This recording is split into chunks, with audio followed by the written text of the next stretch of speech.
많은 분들이 궁금해하시는 부분일 텐데요. 그럼 대체 차은우는 얼마나 벌었길래 세금만 대체 200억을 내냐는 거냐? 단순 계산해 보자면요, 차은우 씨의 총 소득은 약 충분히 벌었을 것이라고 추정할 수 있습니다.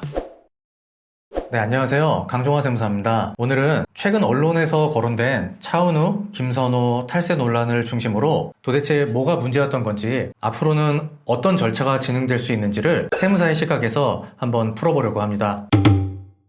중요한 전제부터 하나 짚고 갈게요. 현재 언론에서 거론되는 사안들은 국세청에서 과세 예고를 한 단계에 갔거든요. 이 경우에 납세자는 국세청의 처분이 불합리하다면 불복 절차를 진행할 수 있고요. 이후에는 소송도 진행할 수 있습니다. 당연히 소송에서 납세자가 이기고 국세청이 지는 경우도 종종 있거든요. 따라서 차은우가 탈세를 했다는 것이 확정되었거나 조세포탈로 유죄가 확정된 것은 아니라는 점 먼저 짚고 넘어갈게요. 그래서 오늘 이 영상은 누군가를 비판하는 목적보다는 세법의 구조와 제도를 이해하기 위한 설명이라는 점, 이렇게 이해해 주시면 좋겠습니다. 세무사님, 여기서 질문이 있는데요. 기사를 보면 200억 국세청에서 추징했다는 이런 기사들이 있는데 혐의만 있고 이렇게 유죄가 확정난 게 아닌데 추징 통보를 이렇게 내릴 수가 있나요? 추징 통보는 이제 과세 예고 통지라고 하는데요. 아직 과세가 확정된 것은 아니고 우리가 이렇게 과세를 하겠다 라는 거예요. 우리가 예를 들면은 경찰에서도 어떤 조사를 했는데 그 사람이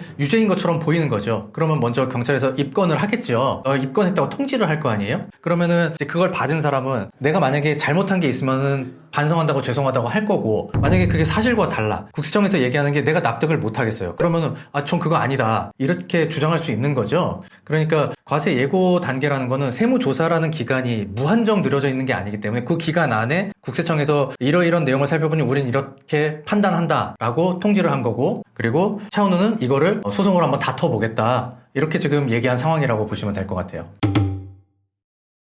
그래서 언론 보도를 종합해보면 핵심은 단순한데요. 첫째, 개인이 벌어들인 소득인데, 둘째, 법인의 소득처럼 처리를 했고, 셋째, 그 결과 세율이 크게 낮아졌다. 특히 문제로 거론된 부분은 연예인 본인의 출연료나 광고료인데요. 이게 사실 개인의 노동 대가인데 가족이나 1인 법인을 통해 수령했다는 점이 쟁점이 되는 거예요. 그럼 이 구조 자체가 불법이냐 하면 그건 또 아닐 수 있는데요. 다만 이런 이슈로 세무조사가 진행되면은 국세청에서는 반드시 이 부분을 살펴보게 되는 거죠. 형식과 문서는 완벽히 법인의 모양을 갖추어 놓았다는 거예요. 근데 실제로 현장에 가서 보고 시설과 구성원들, 그리고 업무의 형태, 이런 걸 종합적으로 본 다음에 이게 법인이 맞느냐라는 거죠. 아마 개인이나 법인 이런 구조를 잘 모르시는 분들도 많을 텐데 이해 편의를 위해 예를 들자면 이런 거예요. 우리가 양의 탈을 쓴 늑대를 한번 생각해 볼게요. 무슨 얘기냐면 늑대라는 사람은 50%의 세금을 내야 되는데 양은 20%의 낮은 세율만 내면 된다는 거예요. 법이 그렇다는 거죠. 그래서 실제로는 늑대인데 이 양의 탈을 만들어서 이렇게 뒤집어 쓴 거죠. 그리고 나 양이니까 20%의 세금만 낼게요 하고 신고했다는 거예요. 하지만 세무조사를 하면서 자세히 살펴보니까 국세청에서 이렇게 얘기한 거죠. 에이, 너 양 아니고 늑대네. 국세청의 주장대로라면은 연예인만 문제될 게 아니라 대다수의 1인 법인 사업자들은 모두 문제가 될 소지가 있지 않나요? 그렇죠. 사실 이제 어떤 개인이 벌어들인 소득인데 이거를 법인화 시켰다면 모두 문제가 될 수 있는 쟁점인데요. 다른 연예인들도 이런 케이스가 많이 있고, 또 개인이 벌어들인 소득이 주를 이루는 사람들, 주로 고소득인 사람이어야겠죠. 첫 번째로. 소득이 너무 작으면 전부 다 세무조사할 수는 없잖아요. 그럼 소득이 많으면서 개인의 플레이로 소득을 벌어들이는 사람이 누가 있을까라고 생각해보면 유튜버 하시는 분들이라든지 아니면 인플루언서, 이런 개인의 어떤 능력으로 소득을 벌어들이는데 그걸 만약에 법인의 형태를 만들어서 법인으로 소득을 받아서 세금을 좀 낮게 냈다면은 모두 다 이런 문제가 해당될 수 있겠죠. 대다수 분들은 고소매 하시는 분들 많잖아요. 전자상거래라든지 분출이라든지 그런 기업들도 다 문제. 그런 기업들 같은 경우는 사실 좀 애매한 게, 이 도소매는 전자상거래를 하든지 도소매를 한다는 거는 어떻게 보면 그 사장님의 개인의 플레이라기보다는 그분이 어떤 사업 구조를 통해서 매입을 하고 그거를 판매하고 또 이런 구조를 또 짜야 되잖아요. 얼마에 팔아야 될지, 얼마에 매입을 해야 될지, 어떤 물건을 해야 될지, 이거는 사업자의 단위로 우리가 판단을 해야 되는 거거든요.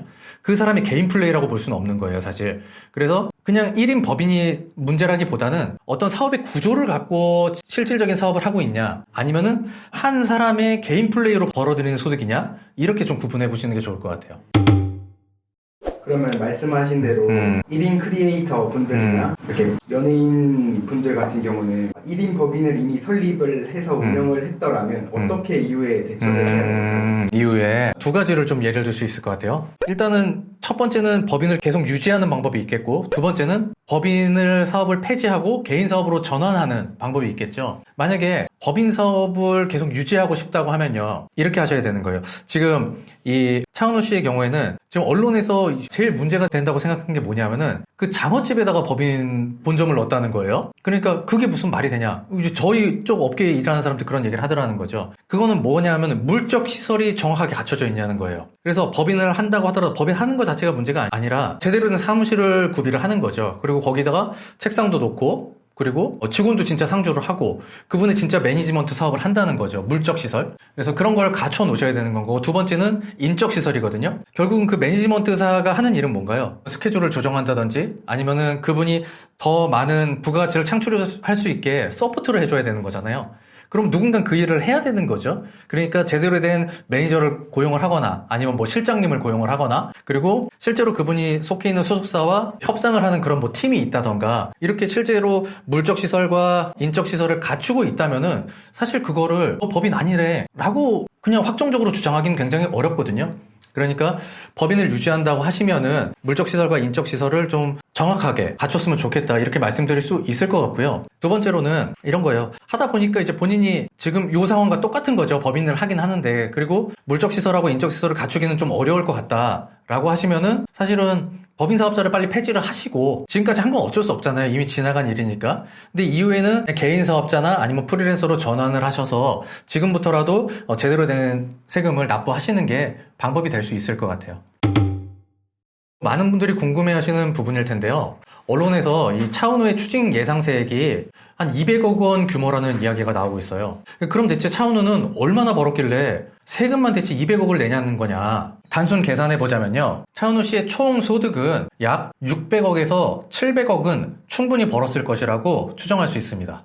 물론 여기에는 가산세 포함 여부, 그리고 연도별 분산, 비용 인정 여부, 이런 것들을 고려하면 대략 연간 한 150억 원 정도씩 3년 정도의 수익을 세무조사하지 않았을까 예상해 봅니다. 분명한 건 단일 연예인으로서 굉장히 큰 규모의 수입이라는 점이고요.